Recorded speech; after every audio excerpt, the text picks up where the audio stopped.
So I want to thank and congratulate everybody for a very successful Phenotype February. We've been able to successfully, as a community, go 28 days and stimulate conversations and provide important progress on phenotypes, 28 phenotypes in 28 days.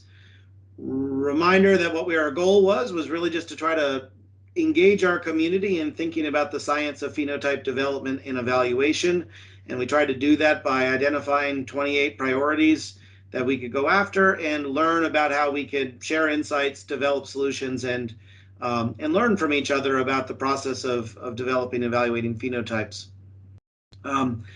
Craig created this website, odyssey.org/phenotype February. For those who haven't been able to keep tabs of all of the conversations, I encourage you to take a look at the list of those phenotypes. But what I want to highlight is there is not just 28 days to Phenotype February. We actually had 29 days of Phenotype February. And this week, we're going to be able to showcase the work that's been done over the last 7 days within our community. And then we will take time in subsequent meetings to really kind of take an overall reflection of what's been accomplished. But I want to thank specifically Rupa, Jill, Erica, Tiffany, Juan, Asieh, Anna, Claudia, Marcela, David, for their contributions this week. And we'd like to actually take a moment to hear the fun facts from Phenotype February from each of these conversations that have been started on the diseases of HIV, hidradenitis suppurativa, anaphylaxis, depression, non-small cell lung cancer, drug-induced liver injury, developmental disabilities, and vision impairment, and acute kidney injury. So without further ado, I'm going to actually I'm going to ask those who led conversations this week and started some conversations if you all could share your fun facts, starting with Rupa. Sure. So this was a phenotype I had worked on a while ago and then now came back to it. And even through this celebration of Phenotype February, I learned so much more. I'd say one of my big takeaways is really thinking about how Phevaluator can help. If everyone, I'll give a high level overview here. For HIV, there's a lot we can learn about using the diagnosis code, a laboratory measurement, and drugs. And we created a few cohorts to really explore all of these things. Some gave us some definitive answers on whether or not laboratory measures exist, how the drugs are being used. We had great conversation by Nige and others about how combination therapy can be used. A lot of people in our cohorts have comorbidities, but really at the end of the day, there were some key things that I think fee evaluators sort of started to bring up to the surface, really around this idea of using a second diagnosis. How helpful is that? Pairing things with medication. So I just wanted to give a highlight, a shout out for fee evaluator. And that's the last thing I'd say is databases do matter. And I think I knew that going in, but how much they mattered really is visible through our evaluation, really looking at Medicaid and Medicare separately from a CCAE, which is really our commercially insured people who are employed, versus those that are getting aid from the government. I think it really starts to highlight some disparities that we see in this disease. Very good. Thank you, Rupa. Day 23. Jill led a conversation. Jill, can you share your fun fact with the community? Yeah, I mean, this work started out for me internally at J&J, and it was basically to build some phenotypes to load up our library. And I think some of the things that, internally, this is a pretty, active program. There's things happening. And what I learned is by posting on the Odyssey website or the Phenotype February, is that although we have a lot of clinical experts, we didn't get a lot of feedback on this phenotype, which I think sort of speaks to the fact that there really isn't a whole lot of knowledge known about this. So I feel like for me, one of the takeaways, not only about phenotyping, was just that I think there's a lot of room to contribute here. And I think that our observational data is well suited to do that. And having our really structured phenotype development process is really going to help authors to be able to reference that in future and kind of really provide a very a nice way to develop manuscripts around that and move the field forward. So I think that was my big takeaway. Very good. Thank you, Jill. Day 24, we heard from Erica about anaphylaxis. Erica, could you share your fun fact? Yes, and I'm representing both Aza and Marcel as well. And I think our fun fact is that I think maybe our story is a little bit different in that we had a well kind of thought out definition of anaphylaxis, and we were reusing that for the study where we're going to look at incidence rates of adverse events of special interest within COVID patients. And so we were using cohort diagnostics to review how well are these phenotypes performing in our data sets. And what we learned in looking at the IPSI data set is that there was a standard code that IPSI was using for anaphylaxis that wasn't part of our definition. And the reason why it wasn't part of the original definition is if you're using the OMOP vocabulary, there were no source codes that mapped to that specific standard concept ID, but IPSI does manual mapping. So it has their source codes and then they kind of have to say which standard codes. So that's how IPSI got there. And so I think my main takeaway is that even if you have a well thought out phenotype definition, even when you go through and do a study, it's still good and worth your time to review cohort diagnostics because you may learn something new as data kind of changes over time. Or if you have a new data partner, you might learn something about how well the phenotype might perform on that data. In this case, we were able to add that additional standard concept ID. It's not going to impact other data sets as much as it would impact a data set that does that standard source code to standard concept ID mapping. So. Very good. Thank you, Erica. And on day 25, we heard from Tiffany, Juan, and Bill about depression. Tiffany, can you highlight your fun fact?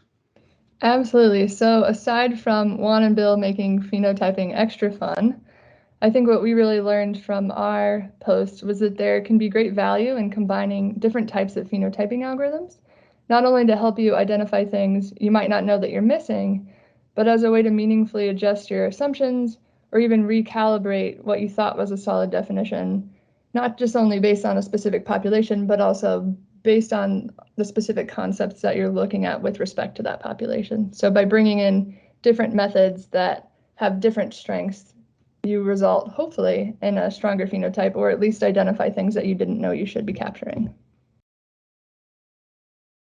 Very good. Thank you, Tiffany and team. And then Asieh took us into day 26 with non-small cell lung cancer.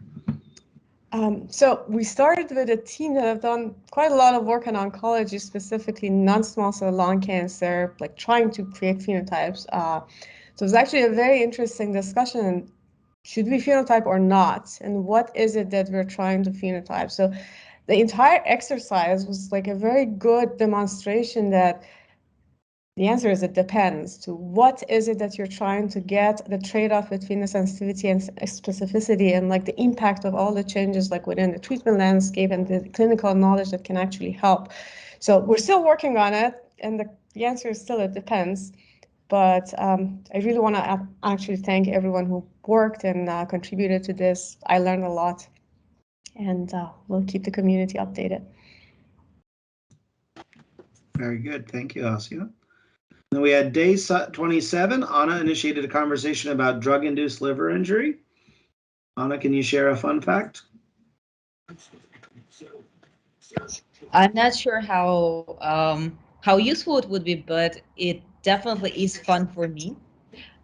So one day, Patrick mentioned that the daily problem is largely unsolved. And I was like, yeah, we can add something useful here.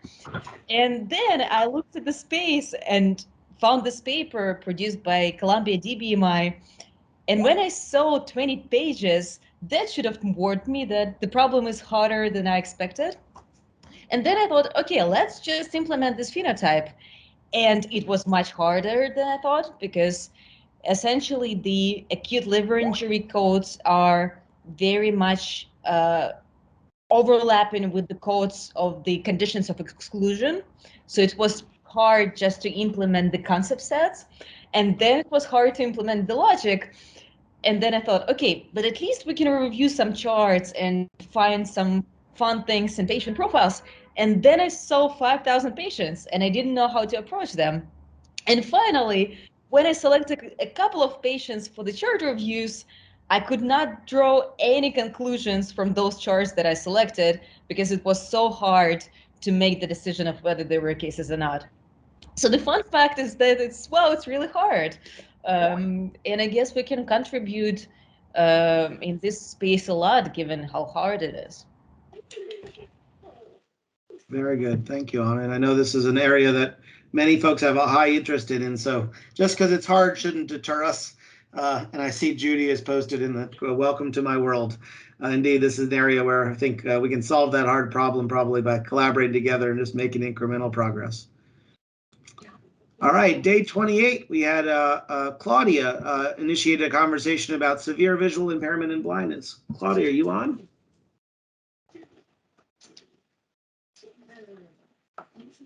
Didn't see Claudia on our list. She might not have been able to make it.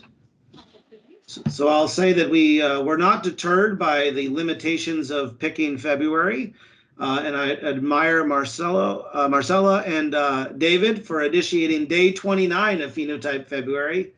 Marcela or David, are you on to talk about the initiated conversation about acute kidney injury? Hello, Patrick. Yes, we're here. I think it was not only from us, but it was something proposed by the Phenotype February working group that we should not stop there. And also, I think one of the objectives of the group is to contribute with 2 more phenotypes. So we said we would volunteer for 1 more.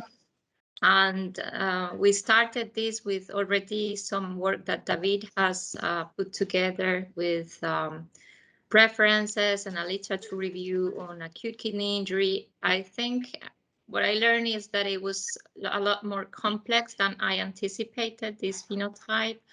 And it was a learning experience. I think the most fun was to really discuss this with the community. I know that we just posted it today, but we started discussing this in the Phenotype work group, and we got very nice insights from Gotham, from Evan, Joel Swerdell, discussions also with Kevin Haynes and others on the clinical definition and then on the implementation into Atlas. We also learned to work with the cohort diagnostics, and this is something that we would hopefully post later today. And Lee was supporting us with that. So it was, for us, it was a learning experience, and also going through the discussions and all the different posts from all the 28 previous phenotypes was very good. Someone mentioned it was a master class. It really was. And I think we should put this together. I think we've mentioned already that we should publish the learnings or the best practices in how to phenotype, and continue with the talk and the discussions on how to make this scalable. I think this is very interesting and really a challenging exercise. Very good. Thank you, Marcela and David. Patrick, can you hear me? Yep. Oh, okay. I had to use my phone. My computer's microphone is not working. Oh, so hey, this Claudia. Is Claudia. Yeah, can you share your fun fact from day 28? Yeah, so one interesting thing that I found is that in terms of visual impairment, there are 2 charts that are commonly used to measure visual acuity. The Snellen chart, which was invented in the 1800s, and the ETDRS. Now, this Snellen has been shown to have less accuracy, but is commonly used. Even now, papers recommend it. Just because it seems to be easier. So it seems to me that people want to do the easy thing, just because, instead of doing the most accurate thing. And that is a problem in terms of healthcare and everything else. So I thought that was interesting. And there are several papers demonstrating that the ETDRS charts are more accurate. But anyway, so that was interesting. And the other thing that I wanted to mention was that Gautam constantly mentioned that during the clinical, when we're working on the clinical description, we should not think about the codes. But I couldn't stop myself, from doing that. And I kept hearing his voice, saying, now, stop, reset, start, which is what he wrote in his post. Because, constantly I kept thinking, can I do this? Can I really code this? Instead of just writing the clinical description. So there are some habits that I have to break out of to become a better phenotyper. So that's it. Awesome. Thank you, Claudia. I want us to be able to break out in our sessions, but I want to again reinforce thank you to all of you who did engage in this Phenotype February activity. I think I'm extraordinarily proud of what we actually accomplished this month. We only started conversations of 28 different topics, but where else in the world would you actually find a community to come together and provide this much depth and scientific rigor, both to a wide array of clinical ideas across pretty much every disease area, as well as really focusing on the fundamental science of phenotype development and evaluation. I feel like as a community, you all helped us really advance the current status of where we're at as a field at large.